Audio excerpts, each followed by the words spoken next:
You're watching Business Access TV. Business Access. Business Access. Business Access. Business Access. You are watching Business Access TV. Business Access TV. Serious about business. Serious about business.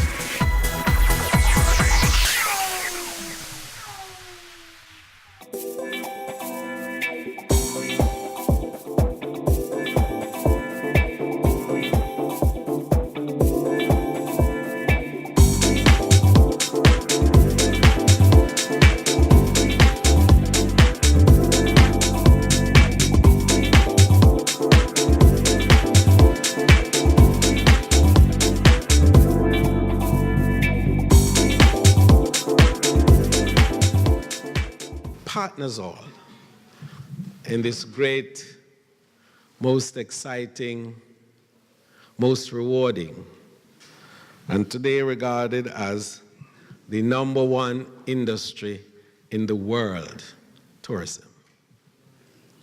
It is such a joy to have you here this afternoon rather, and that joy is being really fulfilled by the fact that we've had an exciting journey spanning just a little over 13 months, when the germination of this idea was first,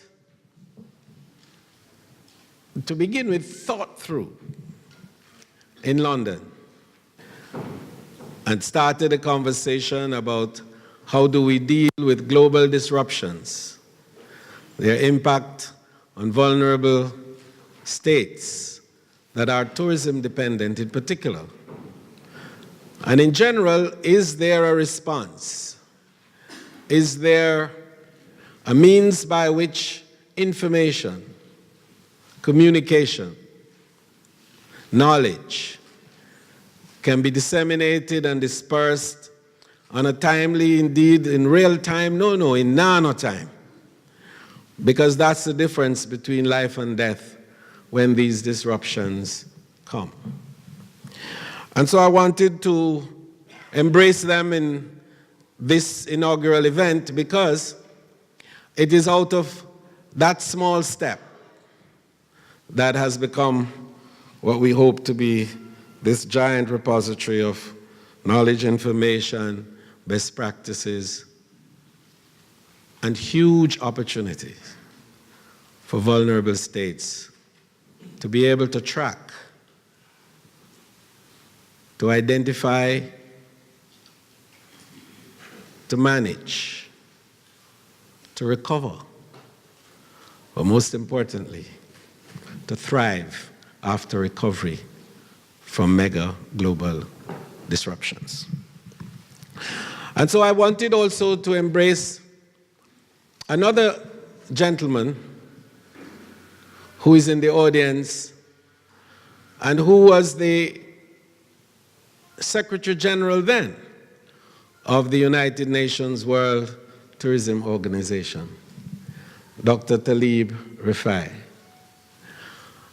under whose leadership the celebrations and observations of the International Year of Sustainable Tourism for Development was observed.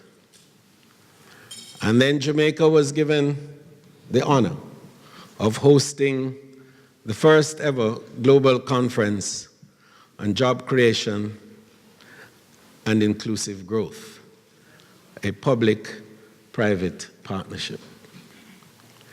And out of those 2 days of deliberations came a document which is now known globally as the Montego Bay Declaration, a 14-point document which sought to create something of a blueprint for sustainability and for the discussions that should flow from it. But it called for 3 particular deliverables. One was for the acceptance of governments across the world of the importance of small and medium tourism enterprises as a critical tool for inclusive growth and for sustainable development, particularly at the community level.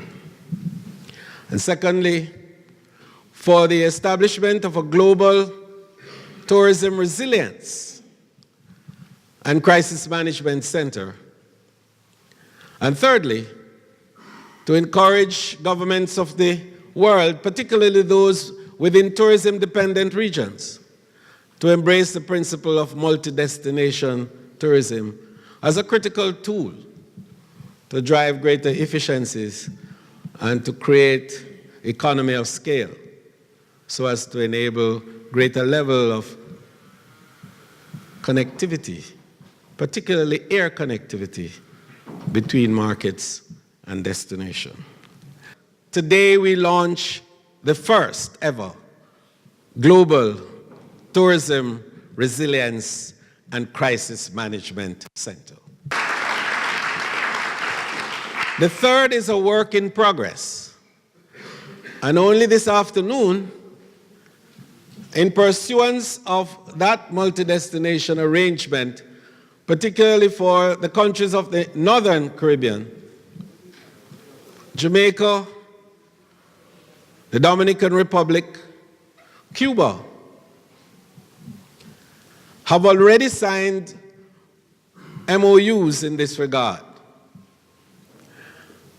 And we had a discussion with the ambassador from Mexico earlier today about the first meeting that we propose to have in Cancun later on in this quarter. So, Mr. Cabal, I wish to report to the UNWTO, mission almost accomplished. But certainly, we are well on our way. The importance of a resilience and crisis management center cannot be overemphasized in a hyper-connected society and one in which travel and tourism has grown and expanded and has become such a global arrangement that it now exceeds in size the petroleum industry, the distributive trade, and plays only second role to financial services in terms of its contribution to global GDP. At 10.4% of global GDP, tourism stands out, providing in addition 1 in 10 jobs. And last year, 1.4 billion people traveled across the world for touristic purposes and spent a total of 7.8, rounded off 8 trillion US dollars. This is a huge industry. And we here in the Caribbean had 30 million visitors last year and earned some 32 billion US dollars. 1 in 5 jobs in the Caribbean directly related to tourism. And more than 40% of the GDP of the Caribbean is directly related to tourism. Indeed, in our own space, we are regarded as the world's most tourism-dependent region, with 13 of the top 20 countries of the world with the highest tourism dependence in relation to GDP. We are number 2 only to the Maldives, because Antigua and Barbuda is number 2. Jamaica is number 13. But the importance of this is that it brings with it a level of vulnerability. And that vulnerability has to be treated with by building a capacity to respond and to deal with it, building resilience. So whilst we speak of the importance of sustainability, maintaining the status quo, so to speak, and keeping the environment and the other critical areas intact, we have to go one step further to add value. To be able to survive is to be sustainable. To thrive is to be resilient.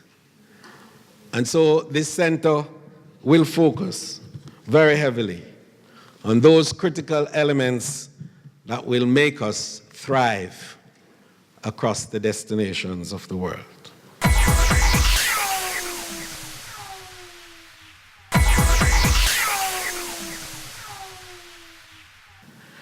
Every great nation in the world has to have two qualities to become great. They have to have pride in themselves, believe in what they are, and cultivate that pride.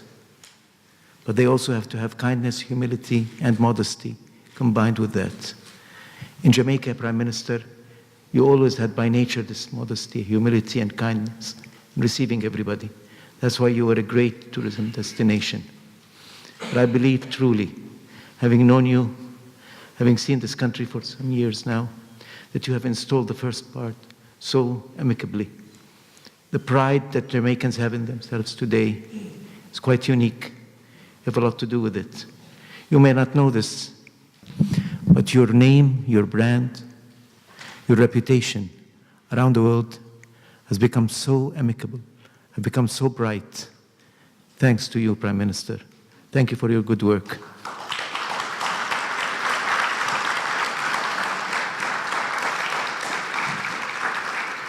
Every nation under the sun has developed new sources of energy, some solar energy, some water-driven energy. There's a special energy here in Jamaica, and it's called Edmund Bartlett. Imagine if the tourism industry was destroyed here in the Caribbean. Livelihoods of people would be destroyed, not just in the Caribbean, all over the world. We've seen incidents like this happening all over the world. That's why we care about this industry, and that's why this center is important. It's building the resilience of the nation, not building a resilience of a particular industry, as important as it may be.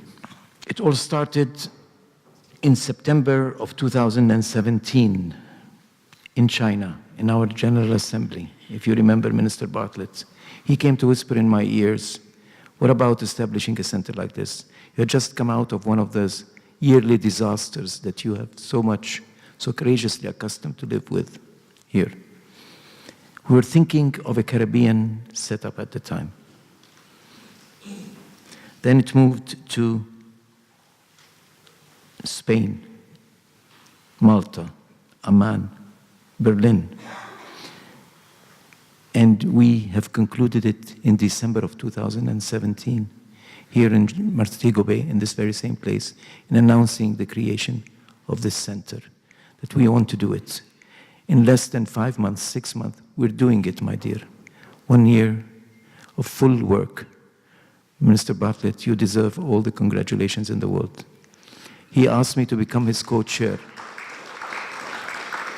But I must say, there is a legitimate father to this project, and there is a stepfather. And I'm only a stepfather here. I do my best. But you are the creator of this center, and it will always bear your legacy. Thank you so much for being with us. Thank you for doing the good work that you're doing, Minister Bartlett. The center started with what its name is called. It's called Global Tourism Resilience and Crisis Management Center. Let's start with the last part, the crisis management, because that's what Edmund Bartlett came to talk to me in September of 2017 about. He said, it's crisis management. Then we discussed it a little bit, and we concluded that we can't just call it crisis management. It's too negative. We have to build on a positive part. So we added the term resilience. We believed in resilience is a more important element than crisis management per se. It's not the crisis. Crisis is something that is going to happen and will happen with every nation under the sun. So the name resilience was added to crisis management. Then, very shortly after this, we started to talk about the idea. Every nation under the sun came and said, we want to have something like that. So it became global. That's how the name Global Tourism Resilience Crisis Management Center came about. When it became global, we decided that this is going to be the Caribbean gift, the Jamaican gift to the world. And we excited to expand the scope of this crisis from being just about natural disasters, which the Caribbean is very well known to have experienced, into 5 basic elements of crisis and resilience. One, of course, is natural disasters. Japan, the Caribbeans are very good examples of that. Earthquakes that happened all over the world in the last 2 years are example of that. In Haiti, I know the good minister of Haiti is with us. You know how it devastated your entire lives, not just your industry. But the second most important crisis is health pandemics. What happened with our brothers and sisters in Africa as a result of Ebola, what happened in Asia as a result of SARS, has to be remembered. Resilience is about all kinds of crises. And the third is terrorism. It's a very, very important element that we have to keep in mind. We've seen countries like Egypt, like Turkey, like Tunisia, like France, suffering so much from one stupid, crazy, sick act of a person that slept at night and dreamt the next morning of becoming a hero, going to heaven in flying colors. These are elements that we have to be prepared for. The fourth element is economic downturn. We've seen what happened to Greece. We've seen what happened to Cyprus as a result of economic downturns, and every nation is likely to go and is viable to experience something like this. The fifth element is political downturn. Many countries around the world are experiencing something like this. So it's the 5 elements: natural disasters, health pandemics, terrorism, economic downturn, and political downturn. And the center will cater for all of these 5 elements. Because, my friend, anything can happen anywhere nowadays. No place under the sun can claim to be immune at all. I challenge you if you say any place can be. The functions of the center will be centered around 3 major activities. One is data collection and analysis. Historical records must be kept somewhere. We can't keep repeating the same mistakes again and again because we don't remember what happened last year. Numbers, data, research, everything has to be recorded in this center. The center will be the reference place for anything that happened in the last few decades about anything that has to do with disasters that have paralyzed our normal life. That's the first function of this center, which is data collection, research, and historical records. 2, the center will start training people how to face these crises when they happen, because they are going to happen. I tell you, if not here, somewhere else, if not one form or another form. Societies and all stakeholders have to be prepared for this. The third element is communication. It is crucial to know how to communicate after a crisis happens, because when a crisis happens, and it will happen, as I say, the time to recovery can be greatly reduced if we know how to deal with it. There are booklets and guidelines that have been developed in WTO over the years that tell you how you can better deal with the media. We don't know sometimes how to deal with the media. These are the 3 functions of the center. 1 is data collection, 2 is training, and 3 is communication skills.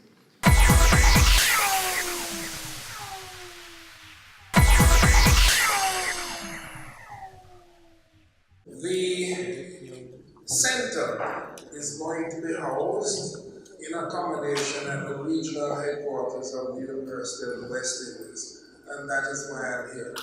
I'm here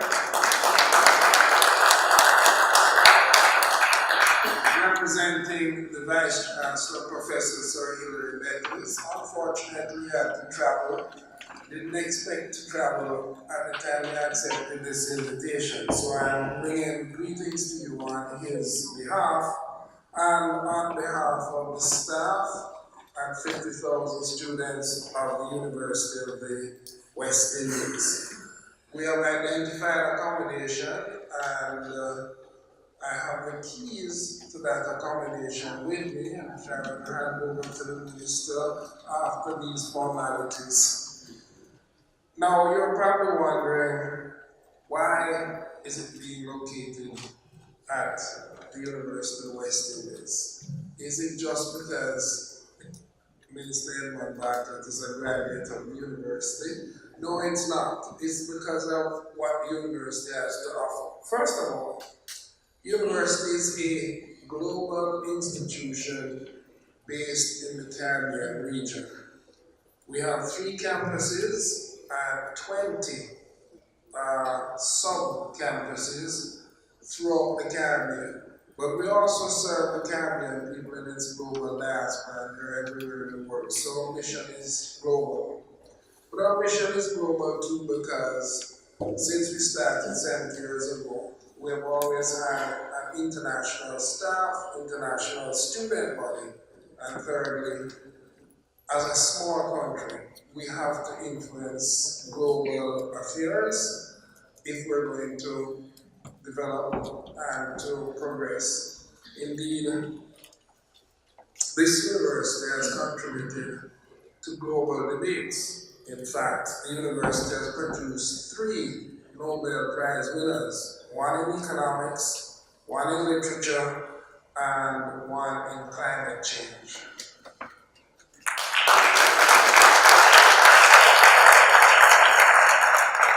Now I want to assure all of you who don't know about the University of the West Indies that in housing the center at the University of the West Indies, you have linked with an internationally acclaimed university.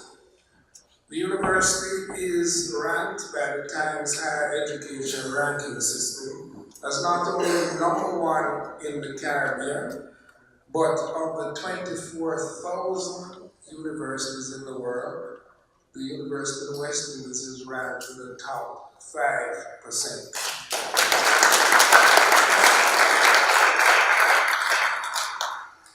The university brings to the center a track record of expertise in all the critical areas which the center will be dealing with. We have long had a research center on tourism policy, and we have produced a considerable amount of policy research in that area. We are a major training institution for the security officials of this region. We offer a master's degree in security studies, which includes Minister of Cybersecurity.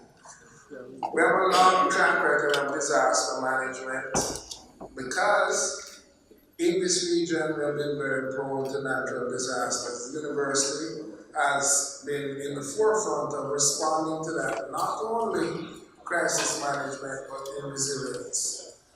We also have a world-renowned medical faculty, pandemics and health. Well, we were instrumental in intervening in a number of those when they appeared in the region. Indeed, the medical faculty was the first faculty founded by the university. And lastly, we are among the leaders in climate change studies, sustainable development.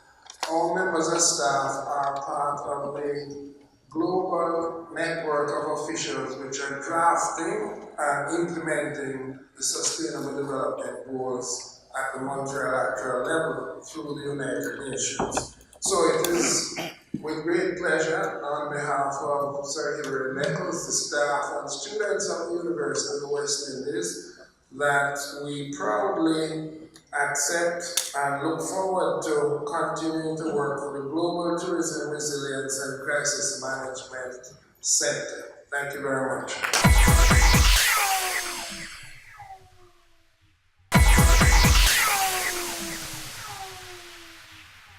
On behalf of the Secretary General and the whole staff of the United Nations World Tourist Organization, I would like to thank you, Minister, and all of your team for the excellent cooperation and leadership to make this magnificent initiative real and tangible.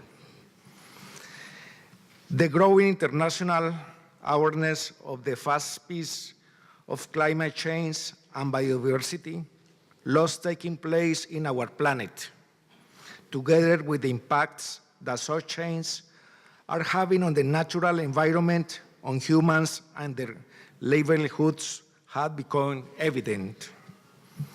For tourists, climate change and biodiversity loss is not an abstract concept, but a phenomenon that already affects the sector and certain places, in particular mountain regions and coastal destinations.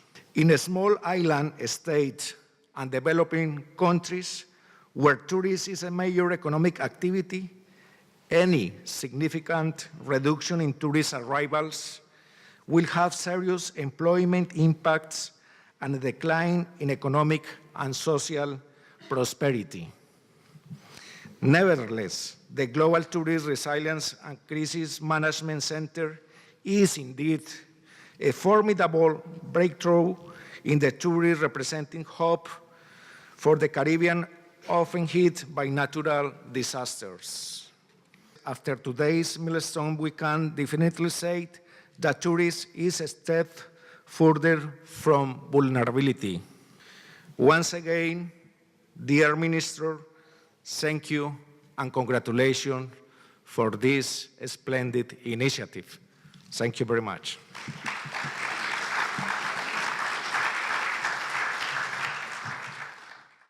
The need for such a center is something that had been so obvious that it had been overlooked until somebody took the decision and made it happen. I am from Belize.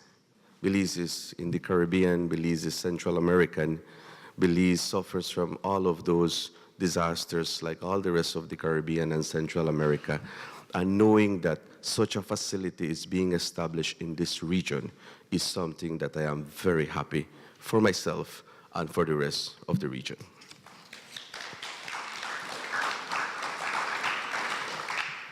That the center is being opened just a short 14 months after the adoption of the Montego Bay Declaration is indeed a remarkable achievement and a testament to the arduous work and determination of the government of Jamaica and of Minister Bartlett. Travel and tourism, as everybody knows, contributes to more than 10% of world output and nearly 10% of employment worldwide.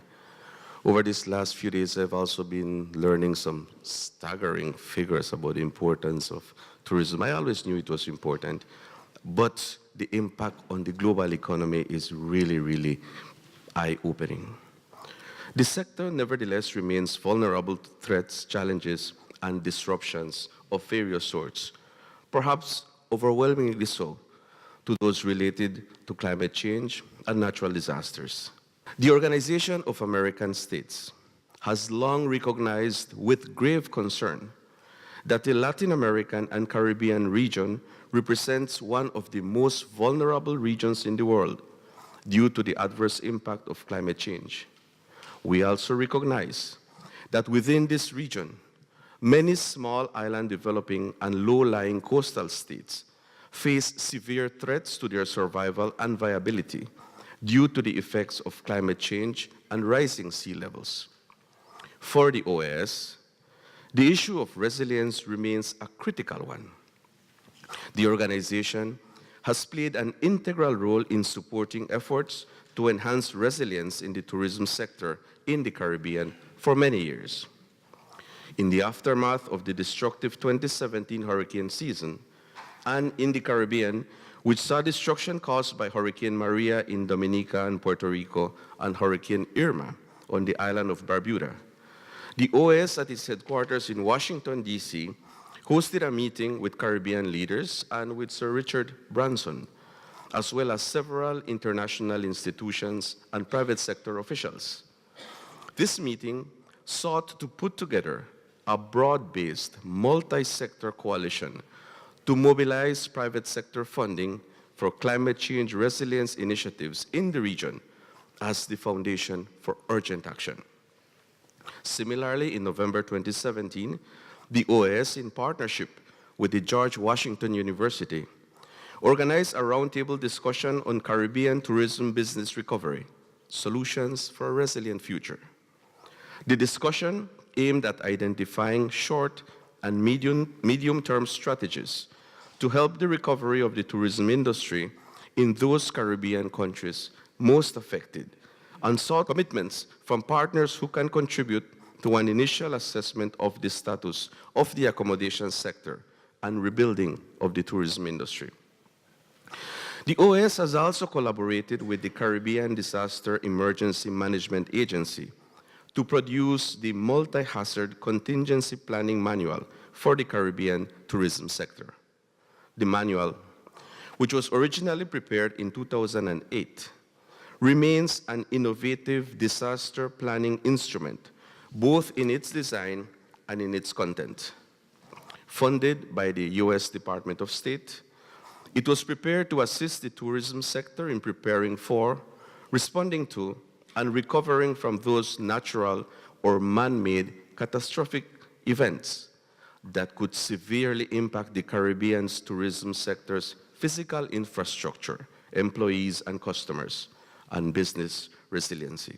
We at the Organization of American States are already exploring opportunities for synergies between our own resilience project in the Caribbean and this center, and we look forward to supporting efforts to attract resources and identify the partnerships necessary to allow the center to effectively discharge its mandate. You can count with the continued commitment of the Organization of American States. Thank you very much.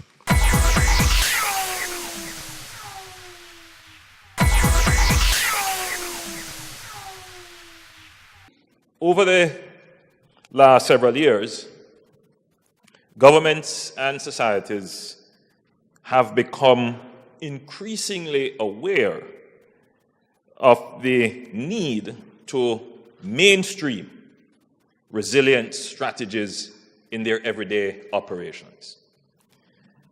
Faced with a wide range of dynamic threats, the global economy has become far more volatile and increasingly uncertain.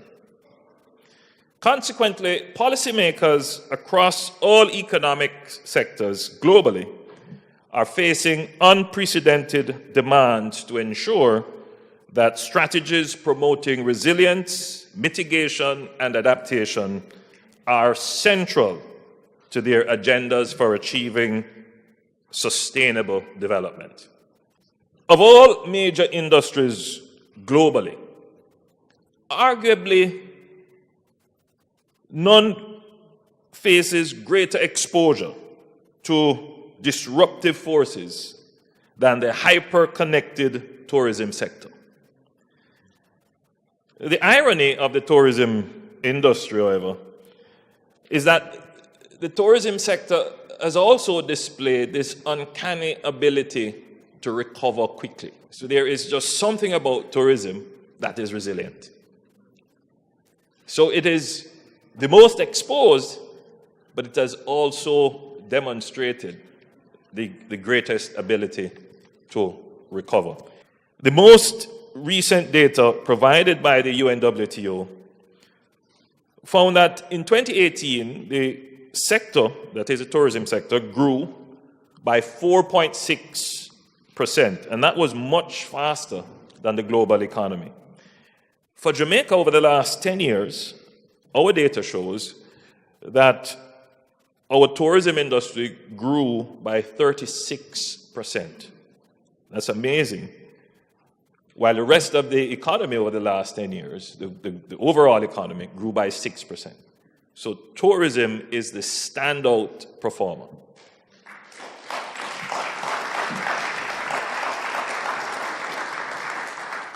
In the last decade, Jamaica suffered terribly in the last global recession. Luckily, our financial sector did not suffer as badly as others, but the rest of our economy plummeted in 2009. In fact, the latest data is showing that we're just now recovering ground. Our economy has actually grown back to what it was in 2009 at the start of the recession. But tourism has just grown leaps and bounds since. And that reinforces the point. There can be all kinds of exogenous shocks to the economy. and many industries will take far longer to recover. But tourism has managed to recover very, very quickly. And so for policymakers, it is important that we study this phenomenon, we understand it, and we properly document it and assimilate it and mainstream it into our practice to ensure that whatever kind of disaster that may affect us, we can actually recover. So I'm very interested in the work that is going to be done by the Resilience Center, not just for tourism, but more importantly, what lessons could other industries learn about the speed of recovery after disaster and building in redundancies and protocols to ensure that we have resilience and sustainability. Very, very important institution, and I'm very happy that we initiated and we have actually now executed, having the center being launched here today.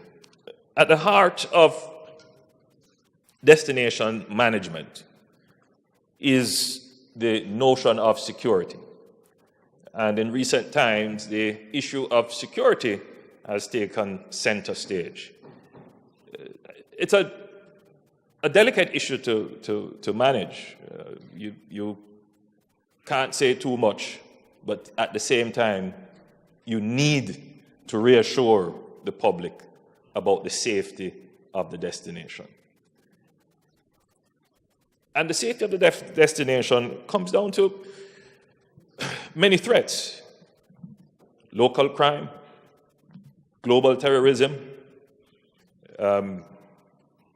threat of war, pandemics, but one that is emerging in a serious way, which we have to pay attention to, in which many Caribbean countries may not be totally prepared, is that of cybersecurity.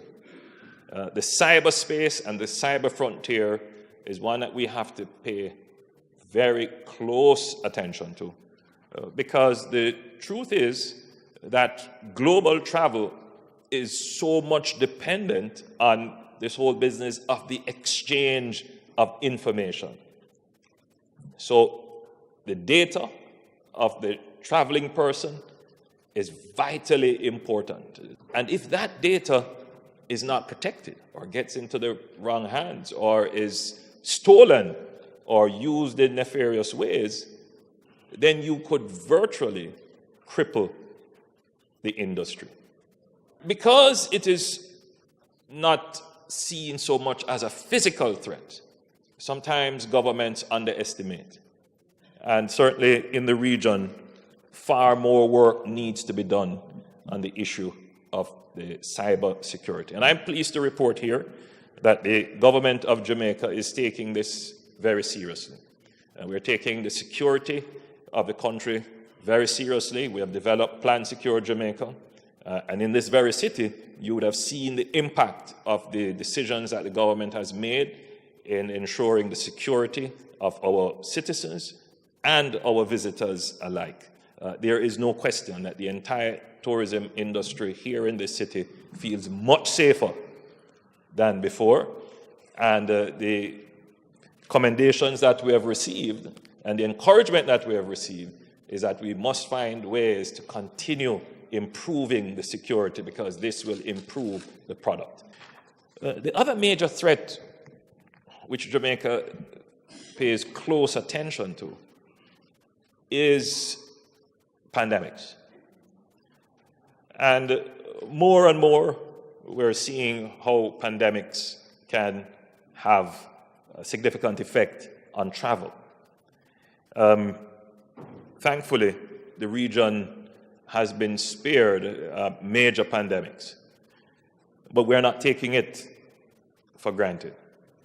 We are spending significant resources in ensuring that we are able to respond to pandemics, but more importantly, to prevent diseases and health threats from morphing into pandemics. Because the the challenge with the pandemics, Minister, is not that people will get sick and therefore won't be able to function. The real challenge is people will just hear there is something in this region. It doesn't even have to be in this country. There is something in this region, and the region is avoided. So Jamaica's strategy is not just to ensure that Jamaica is safe, but to collaborate with all our countries through the PAHO and WHO to ensure that we play our part in strengthening the global network for a healthy region and a healthy world. So what's left for me to do is to, again, congratulate the Minister of Tourism and our friend Talib Rafai for envisioning this new institution. Again, to congratulate the University of the West Indies for accepting to host the institution. We are looking forward to the work that will be done, and we want to work closely with the University of the West Indies because we believe it would be beneficial for us to understand how the rest of government can benefit from the lessons that you will learn, the lessons you will inevitably teach us in ensuring that we are resilient and that we can manage crisis.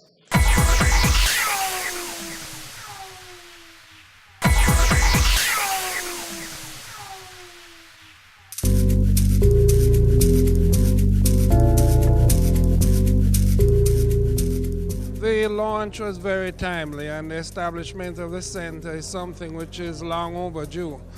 Many of the tourist destinations in the world are in environmentally vulnerable areas prone to natural disasters, and the hurricanes of the last couple of years in the Caribbean has emphasized the necessity for such a function that the center will undertake, not only to respond to crisis, but to be proactive in preventing crises which arise from terrorism and pandemics and other non-environmental threats. Well, the university will play a central role. First of all, we are housing the institution at the regional headquarters of the University of the West Indies.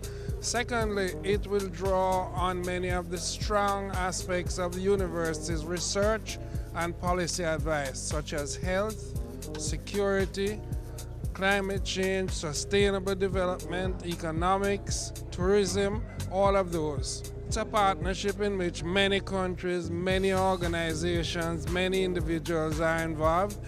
Minister Edmund Bartlett was the person who initiated the idea, and the University of the West Indies, being a globally ranked university, was a natural place to put the center.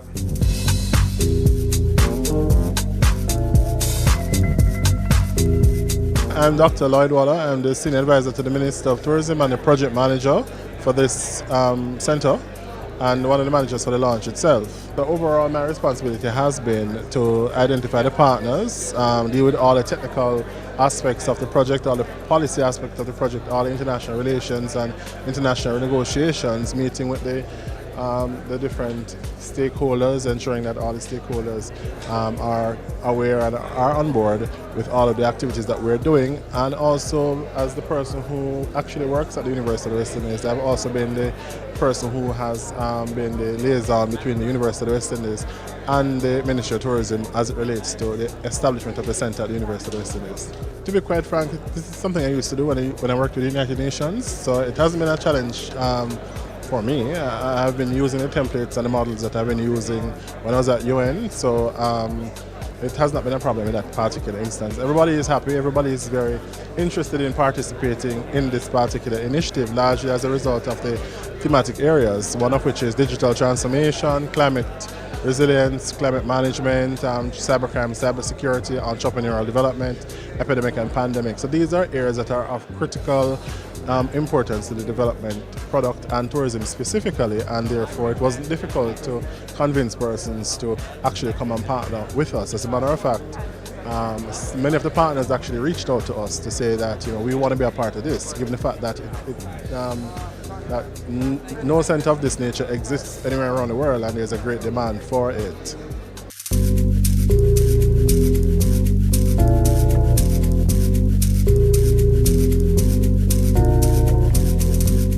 Well, first of all, I think that the launch is, in fact, timeless, but the timeliness of it now is very, very appropriate because we have just come out of what is our difficult weather season.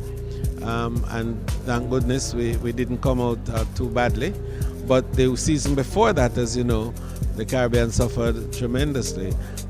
We've lost an entire island in the process, and about 228% of the GDP of another, and perhaps 60% of the GDP of yet another. And the recovery process has been slow and tedious.